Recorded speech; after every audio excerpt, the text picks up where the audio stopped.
Nawasalimia happy Sabbath. Asante kwa sababu ya sabato ya leo, ni sabato ya meza ya Bwana ama Holy Communion Sabbath. Na wakati wa Holy Communion ni wakati ambapo watu kanisa linajikumbusha kuhusu upendo wa Mungu ambao Mungu alionyesha katika kupeana mwana wake awe uhai wetu. Kafara kuu ambayo Yesu alitoa pale msalabani kwa ajili yetu. Tunaikumbuka kwa sababu kafara hii ya Kristo ndio central pila ambayo inasaidia, imebeba misingi mingine yote. Misingi mingine yote isipokuwa ni Kristo alikubali kujitoa, hakukuwa na misingi mingine. Sijui kama mnaelewa hivyo. Kwa hivyo kafara ya Kristo, the sacrifice of Christ, ndio the central doctrine, the central pillar ambapo tunahitaji kuwa tukibishania sana, sababu hii itatuleta pamoja. Naamini kuna doctrine zinatudivide, kuna doctrine nyingi tunaelewa tofauti, lakini hizi hazistahili kufanya nini? Kututenganisha. Tunahitajika kuruhusu the sacrifice of Christ itulete pamoja. Kwa hivyo acha tuombe tuweze kuingia katika swala lile.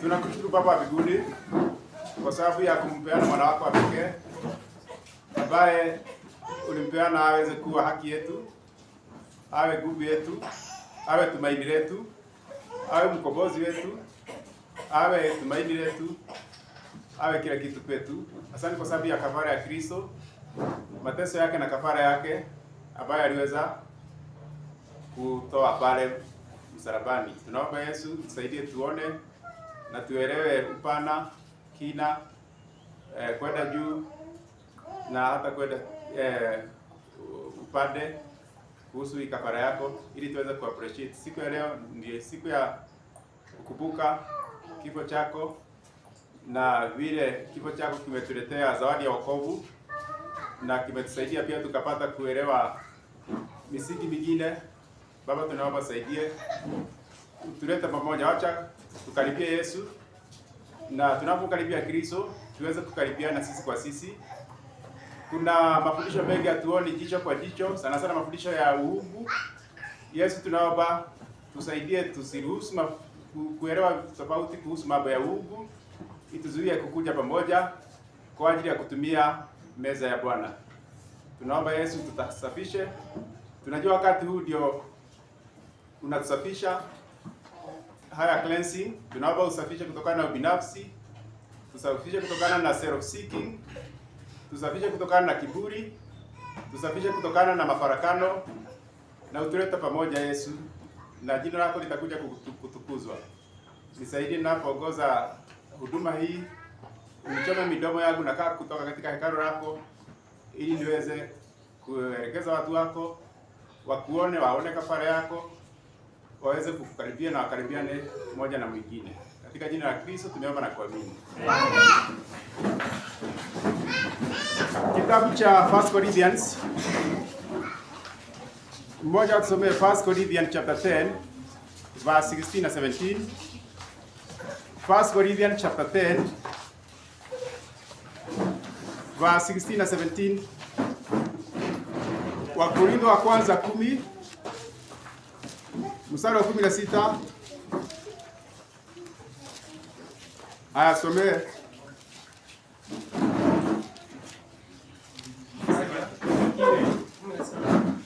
Kikombe kile cha baraka tukibarikicho.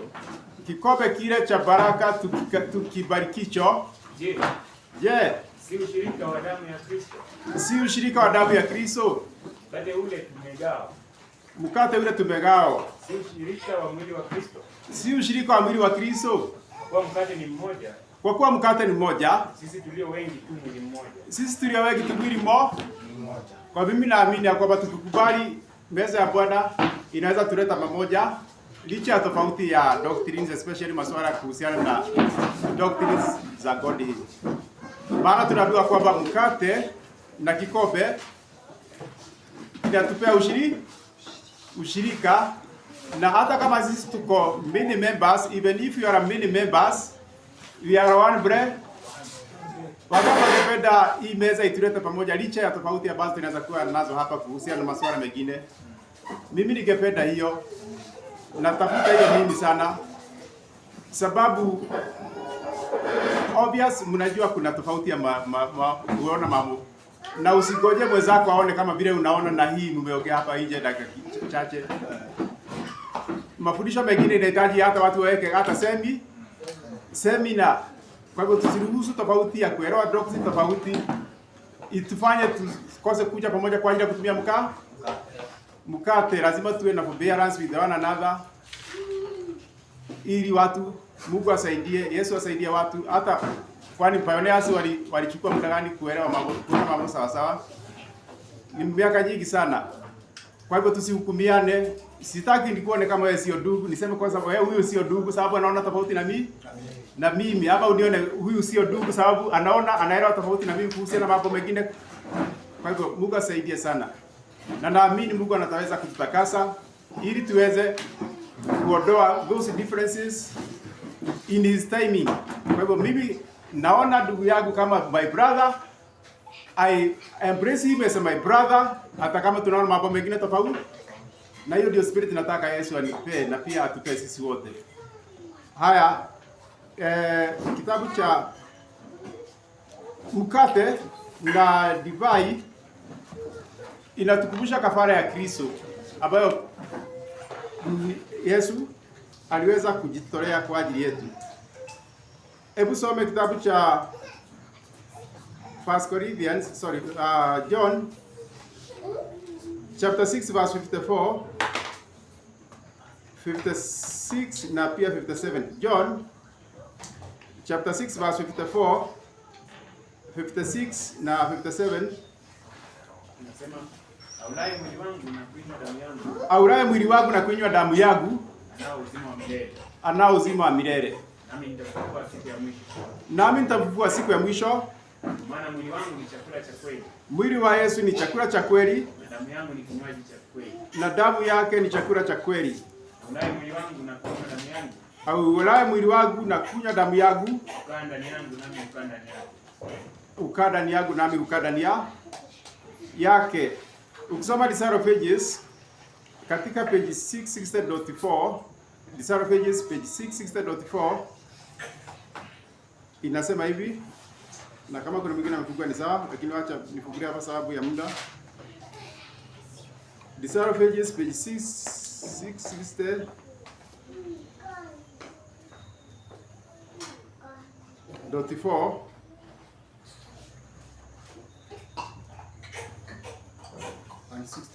660 inasema hivi, baada ya kukuti hiyo John chapter 6 verse 54, 56 na 57 nasema kwamba to the Holy Communion, to the Holy Communion, this scripture in a special sense applies. Kwa hivyo John chapter 6 verse 54, 56 na 57 ina special sense, inalenga wapi? Holy Communion ambayo tunaweza kutumia as faith contemplates our Lord great sacrifice. Kwa hivyo inahitajika imani yetu itafakari kuhusu kafara kuu ya nani? Ya Yesu. The soul assimilates the spiritual life of Christ. Ati nafsi ina assimilate maisha ya Kristo, maisha ya kiroho ya Kristo. That soul will receive spiritual strength from every communion. Ati nafsi yako inaweza kupokea spiritual strength. Tusikuje tu kuitumia kama form, tuwe tayari kupokea spiritual strength. Kwa hivyo sasa tuko na nafasi ya kupokea spiritual strength ya kusaidia katika our spiritual life. The service forms a living connection by which the believer is bound up with Christ. Kwa hivyo tusichukue tu kama form, tujue kama hii kuna nafasi ya kushikana na Kristo and thus bound up with the Father. Na kwa jinsi hiyo pia tuungane In a special sense, it forms a connection between dependent human beings and God. Holy Communion, it's not just a form, ni kitu ambacho kinasaidia tunapata nguvu kutoka kwa Bwana. As we receive, next paragraph, as we receive the bread and wine symbolizing Christ's broken body and spilled blood, we in imagination join in the scene of communion in the upper chamber. We seem to be passing through the garden consecrated by the agony of him who bore the sins of the world. We witness the struggle by which our reconciliation with God was obtained. Christ is set forth crucified among us. Kwa hivyo hii inahitajika tuwe sasa na imagination. Tu imagine vile Kristo alikuwa pale haya chamba nyumba ya juu akiwa na wanafunzi wale 12, vile aliwatawadha miguu, ishara ya kufanya nini? Utumishi.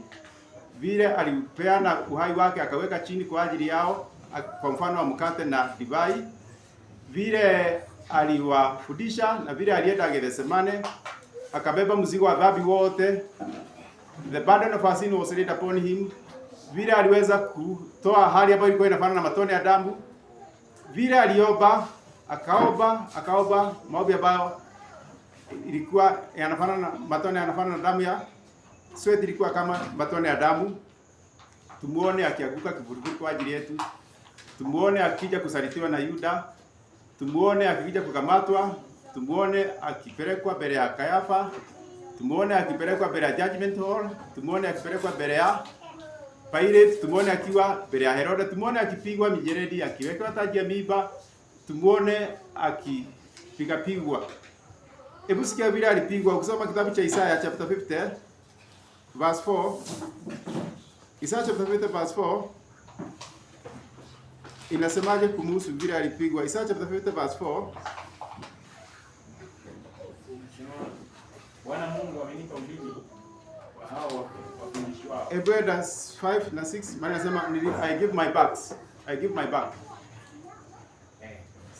Verse 6. Isaya chapter 50 verse 6.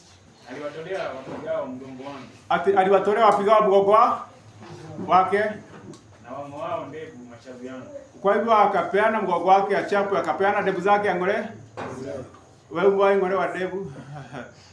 Yesu alipeana kungolewa hata ndevu zake. Sikuficha uso wangu usipate fedheha na kutemewa macho. Hata uso wake hakuficha asipate fedheha wala. Mwili wake yote iliroa damu. Ukisoma kitabu cha Isaya chapter 63, imemaliza hiyo? Imeisha? Eda 63 verse 1 na pia verse 3. Isaya chapter 63 verse 1 na pia verse 3. Nani huyo atokaye Edomu? Huyu ni Yesu akiwa pale Gethsemane mpaka msalabani. Nani huyo atokaye Edomu? Mwenye mavazi ya kutiwa damu kutoka Bosra. Mwenye mavazi ya kutiwa damu, kwa hivyo mwili wake yote iliroa damu. Huyo aliye na nguo za fahari. Huyo aliye na nguo za fahari anayekwenda katika ukuu wa uweza wake. Anayekwenda katika ukuu wa uweza wake. Kwani mavazi yako kuwa mekundu. Kwani mavazi yako yamekuwa mekundu? Na nguo zako kama za mtu akanyagaye zabibu. Na nguo zako kama mtu akanyagaye zabibu. Endelea verse 3. Alikanyaga shinikizoni peke yake. He tread the wine press alone. Kwa hivyo Isaiah chapter 53, he was beaten for us, he was bruised for us, he was stricken for us, he was wounded for us. Zechariah chapter 13 verse 7 inasema kwamba I will also unto my Pharaoh who is and the man who is my Pharaoh. Tumuone Yesu, hiyo ndio lengo kuu ya hii siku ya leo. Tungekuwa tunatafakari kuhusu Yesu, especially the last day ya Kristo hapa duniani. Na sio tu kwamba ni leo tu tunaendelea kutafakari hayo, ni kila siku. David anasema katika kitabu cha Desire of Ages, we should take the life of Christ, we should contemplate it, especially the last hours of Christ on the earth. Na wakati tunapo meditate about his suffering, his death, our love for him will grow, na pia tutakuwa imbued more with his Holy Spirit. Kwa hivyo hii ndio kusudi kubwa. Some COR page 49.2, COR page 49.2, Lengo kuu ya hii ni kuona upendo wa Mungu, upendo wa Kristo ambao ni mkuu sana. Christ Object Lesson page 49.2.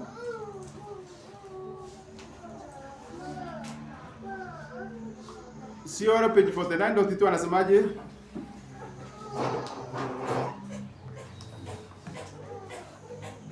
Christ Object Lesson page 49.2. Aya, acha nisome hapa. COL page 49.2.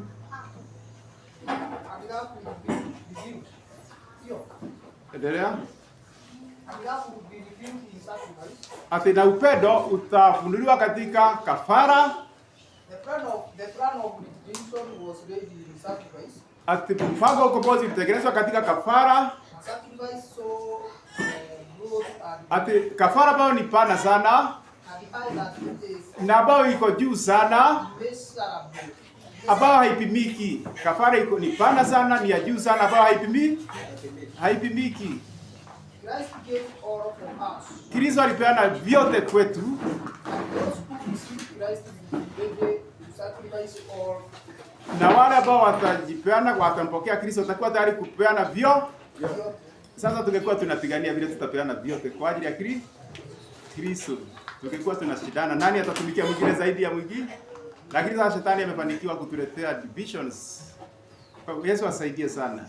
Yesu asaidie sana.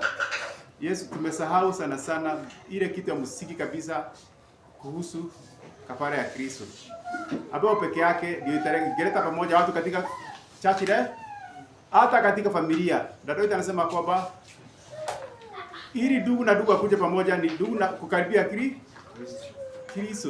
Anapeana mfano wa mguu ya baisikeli. Mguu wa baisikeli pale katikati zilizo waya zinakaribiana. Kwa anasema the more we come nearer to Christ, the more we come nearer to one another. Tunapoenda tukimalizia, kuna hii kitabu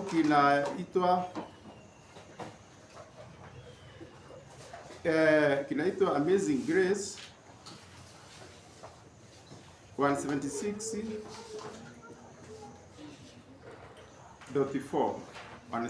Amazing Grace 176.4. Amazing Grace 176.4.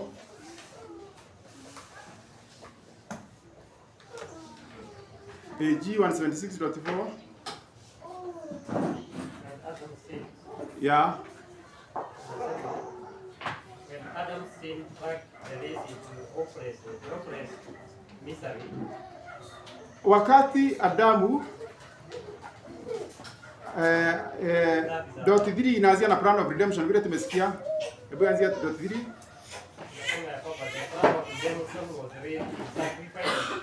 Ati mpango wa ukombozi ulitekelezwa katika kafara.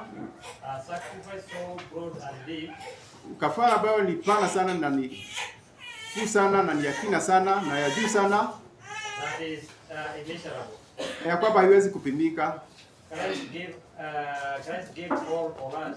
Yesu alitoa yote kwa ajili yetu. And those who receive Christ will be ready to sacrifice all for the sake of. Na wote ambao watapokea Kristo watakuwa tayari kutoa yote kwa ajili ya Kristo. When Adam sinned, dragged the race into hopeless. Wakati dhambi ya Adamu iliweza kutumbukiza kizazi katika hopeless misery, katika mateso ambayo hayana tumaini.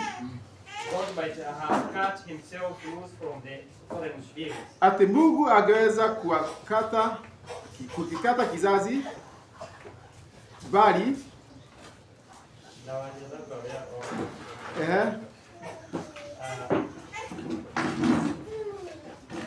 he might have treated them as sinners deserve to be treated. angewafanyia kama vile mwenye dhambi anastahili kufanyiwa.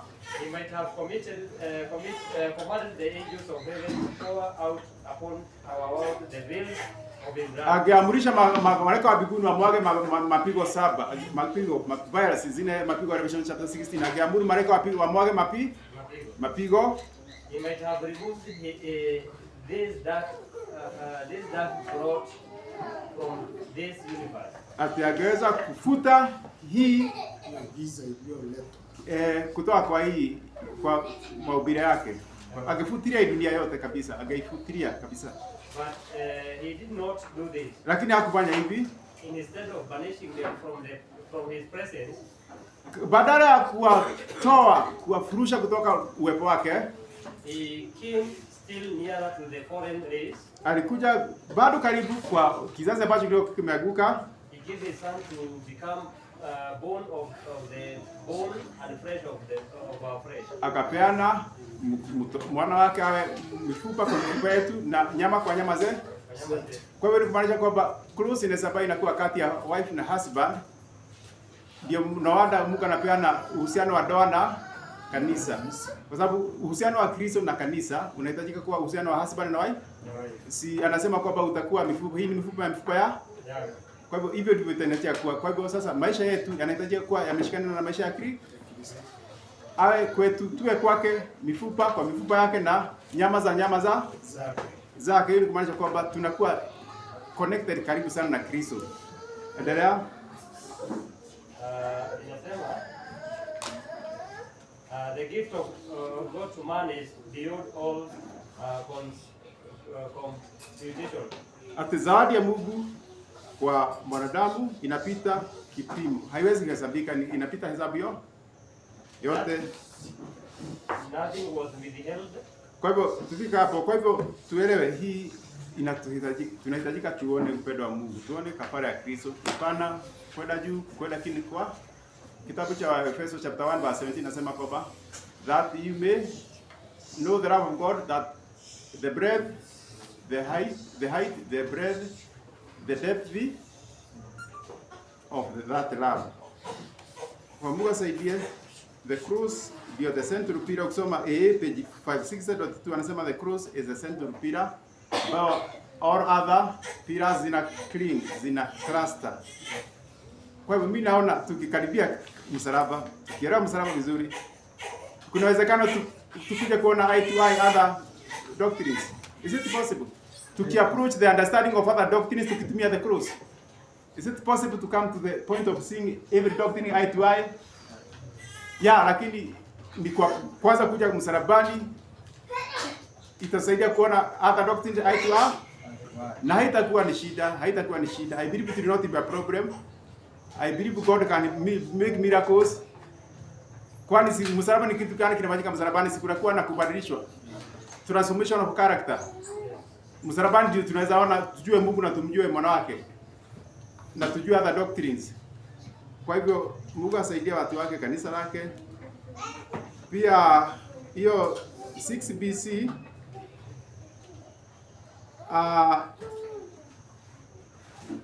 hiyo 5 BC page 11.7.7 nasema kwamba cross ndio the wanderers at the center of truth. Wanderers and the center of truth. Wanderers and the center of truth. Hiyo ni 5 BC 11.7. Na pia 7 ABC 458.2 anasema kwamba hanging on the cross Christ was the gospel. Hanging on the cross Christ was the gospel. This is our message, our argument, our doctrine, our warning to the impenitent. Yeah, 7 ABC 458.1. Na kwa hivyo anatusihi tuweze kurega macho yetu yaweze kurega pale. Sasa tunakuja kukula mkate ambao sasa ni kumbukumbu ya kile Kristo alitufanyia. Lakini sasa kabla tukule mkate lazima soma kitabu cha 1 Corinthians ndio tuingie kwa kutawadhana miguu. 1 Corinthians chapter 11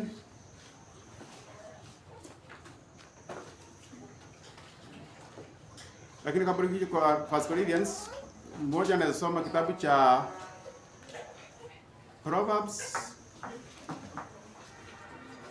chapter 9 verse 15. Kristo anatuinvite tukure mkate na tunywe diva.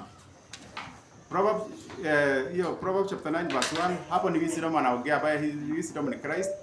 Na pia verse 5 sasa anatuinvite. Tusikie vile anatuinvite. Proverbs chapter 9 verse 1 na pia verse 5. Wisdom have blended. Ati hekima ni Yesu amejenga kanisa lake. Amejenga nyumba yake. She has given out 7 pillars. Na ameliweka katika misingi 7 ambayo tulikuwa tunasoma wakati wa Samuel. Alafu verse 5 anatuitia nini? Come eat of my bread. Kujeni mure mkate wangu And drink of the wine which I have. na munywe katika divai yangu ambazo nimefanya nini?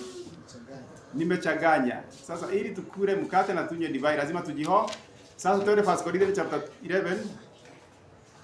1 Corinthians chapter 11. 1 Corinthians chapter 11. 1 Corinthians chapter 11.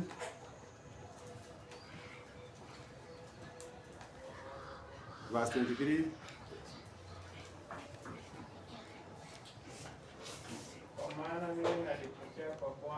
Kwa maana mimi nalipokea kwa Bwana niliyowapa nanyi kwa Bwana Yesu usiku ule aliotolewa alitoa mkate naye akiisha kushukuru akamega akasema, huu ndio mwili wangu ulio kwa ajili yenu, fanyeni hivi kwa ukumbusho wangu. Endelea. Na hivi baada ya kula akakitoa kikombe akasemaje? Kikombe hiki ni agano jipya katika damu yangu. Kikombe hiki ni agano jipya katika damu yangu. Fanyeni hivi kila mnywapo kwa ukumbusho wangu. Endelea. Maana kila mlapo mkate huu na kukinywa kikombe hiki mwaitangaza mauti ya Bwana hata ajapo. Basi kila ulaye mkate huu. Basi na hapa ndipo tunaingia. Basi kila ulapo mkate huu au kukinywa kikombe hiki cha Bwana isivyostahili atakuwa amejipatia hatia ya mwili na damu ya Bwana. Kwa hivyo lakini mtu ajihoji mwenyewe. Mtu ajihoji mwenyewe. Na hivyo aule mkate na kukinywa kikombe. Kwa hivyo ujihoji, na tumekuwa tukijihoji. Hata sasa kutawadhana miguu ya kujihoji. Endelea usikie.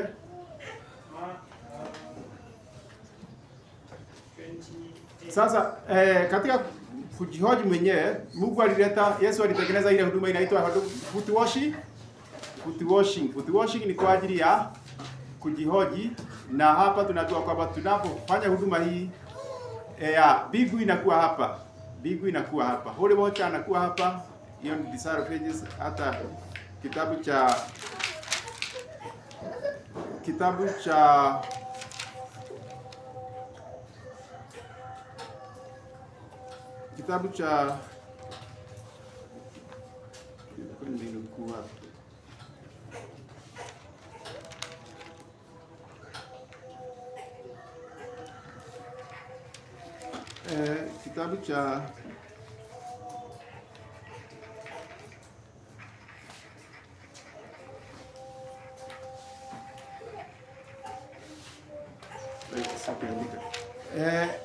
ni one. Sikiza, hii ni maana sana. 1 MCP 1 MCP 1 MCP andika tu page 277.1 anasema kwamba hii foot washing inakuja kuondoa cell vision page 277.1 1 MCP 277.1 anasema there is a disposition, kuna ile hali ya mwanadamu kujiona ni wa pekee kuliko mwingi. Hiyo hali iko 1 MC 277.1 there is that disposition. Na ukisikia habari anasema disposition ni uwezekano mkubwa sana ya kwamba mwagi hapa ajione ni wa maana kuliko nyinyi wengine wao. Mwingine ajione ni wa maana kuliko wengine wao. That disposition. Na sasa hii foot washing inakuja kuondoa hiyo the pride na selfishness, alienation. Desire of Ages anasema kwamba Desire of Ages page 646.3 anasema kwamba anaosha alienation, anaosha jealousy, anaosha pride, anaosha self seeking, hizo vitu zote anaziosha. Naamini ako miongoni mwetu. The Salvages page 646.3. Kwa hivyo John chapter 13 anasema kwamba akachukua tumalizie na hiyo ndio wale wanabaki hapa wapaki hapa, wale wanatoka nje kutawadhania nje waende nje. Kwa usikose hii huduma. Ukikosa hii huduma ni kwa maana kwamba hautasafiri. Hata kama unaweza fikiria kwamba hii imetengenezwa na watu ambao hawafai, tunaambiwa hiyo isiwe mawazo yeye, isiwe kwamba ndio kitu kitafanya tutumie hii. The Salvages page hiyo John 13 anasema, John 13 ndio tutoke nje. John chapter 13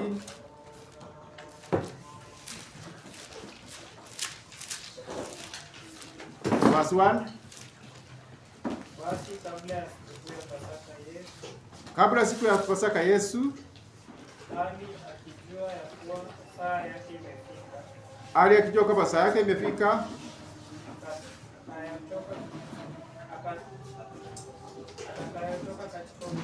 atakayotoka katika ulimwengu, naye aliwapenda watu wake katika ulimwengu, aliwapenda upeo. Hata wakati wa kula kwa chakula chake cha jioni, naye Ibilisi akiwa kumtia Judas mwana wacha nisomee hapa, Iskariote moyo wa kumsaliti Yesu, hali akijua ya kuwa Baba amempa vyote mikononi mwake, na ya kuwa alitoka kwa Mungu naye amekwenda kwa Mungu. Aliondoka chakulani, akaweka kando mavazi yake, akatoa kitambaa akajifunga kiunoni, kisha akatia maji katika bakuli, akaanza kuwatawadha wanafunzi wake na kuifuta kwa kile kitambaa alichojifunga. Hivyo yuaja kwa Simoni Petro, huyo akamwambia, Bwana, wewe wanitawadha miguu mimi? Yesu akajibu akamwambia, nifanyaro wewe hujui sasa, lakini utalifahamu baadaye. Kwa hivyo sio lazima tujue kila kitu hata hapa, lakini tutakuja kujua baada. Petro akamwambia, wewe hutanitawadha miguu kamwe. Yesu akamwambia, kama nisikutawadha huna shirika nami. Kwa hivyo hata sisi tukikataa kutawadhana hatuna shirika na Yesu. Simoni Petro akamwambia, Bwana, si miguu yangu tu, hata na mikono yangu na kichwa changu pia. Yesu akamwambia, yeye aliyekwisha kuoga hana haja ila kutawadha miguu. Kwa hivyo already tumeshabatizwa, wale ambao wameshabatizwa already, hiyo ni kuoga mwili yote, inafanywa na kuoga mwili yote. Kwa hivyo sasa inakuja kutawadha miguu. Bali yu safi mwili wote, nanyi mmekuwa safi, lakini si nyote. Kwa hivyo pia tuelewa kwamba hii tusipotawadha mioyo yetu, tutaweza tawadha na miguu, lakini tusipotawadha mioyo yetu na Yesu, bado tunaweza kuwa si wasa. Si Judas alitawadha na Yesu miguu na si alikuwa kumsaliti, ndio tunapewa tuweze kujihoji, kwa maana alijua yeye atakayemsaliti ndiye, maana alisema si nyote mlio safi. Basi alipokwisha kuwatawadha miguu na kutoa mavazi yake na kuketi tena, akawaambia, je, mumeona na hayo niliowatendea? Basi ninyi mwaniita mwalimu na Bwana, ninyi mwanena vyema, maana ndivyo nilivyo. Basi ikiwa mimi niliye Bwana na mwalimu nimewatawadha miguu, nimewapasa vivyo kutawadhana miguu ninyi kwa ninyi. Kwa hiyo nimewapa kielelezo, ili kama mimi nilivyowatendea nanyi mtendee vivyo hivyo. Kwa hivyo tutoke, na kabla tutoke tulipe ile hivyo namba 114 tumalizie nayo. Ndio tuombe, wale wanatoka nje watoke. Deacons watatuelekeza.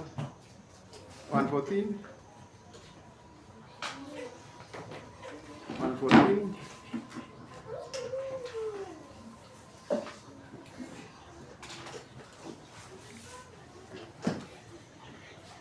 Yesu Mwokozi ili nitakaswe. To sing. Yesu Mwokozi ili nitakaswe, nataka moyo uwe enzi yako, ukiangushe kilichoinuka, unioshe sasa niwe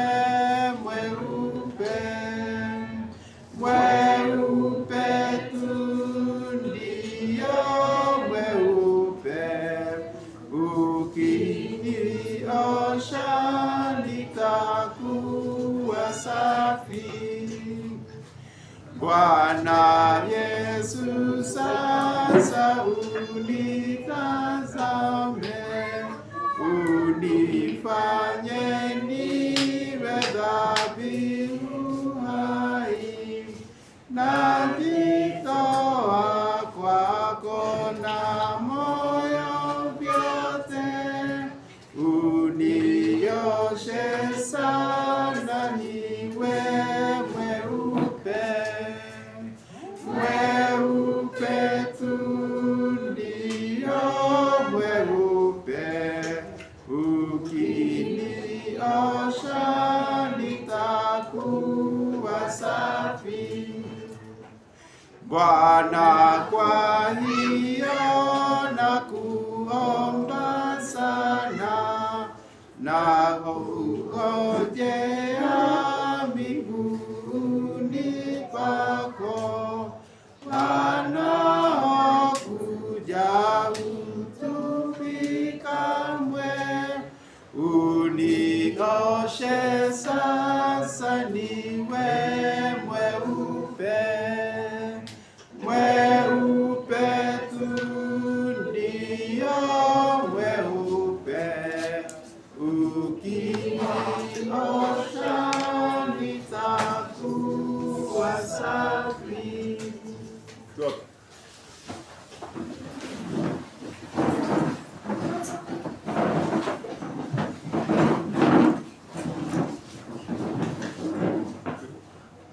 Asante Mungu, tunakaribisha uwepo wa mbingu uwe pamoja na sisi hapa. Tunaomba vile Kristo ameahidi ya kwamba utakuwa popote ambapo hii huduma itakuwa ikifanyika. Yesu, tunakukaribisha. Tunapoenda kutawadhana miguu, tunaomba tutawadhe mioyo yetu, tutawadhe kutokana na mafarakano, tutawadhe kutokana na kujiinua, tutawadhe kutokana na kiburi, tutawadhe kutokana na dhambi ya aina yote, ili tutakapokuja kutumia mfano wa mwili wako na mfano wa damu yako, kusiwa na hata mmoja ambaye atakuja kupata laana, bali sote tuweze kupokea mibaraka ambayo tumesikia ni kutiwa nguvu ya kiroho na kuwezeshwa kuendelea mbele na safari. Tuondolee mafarakano, tunaomba uwepo wako uwe nasi, tunaomba Roho wako aweze kuwa miongoni mwetu. Asante sana, katika jina lako Yesu tumeomba na kuamini. Amen.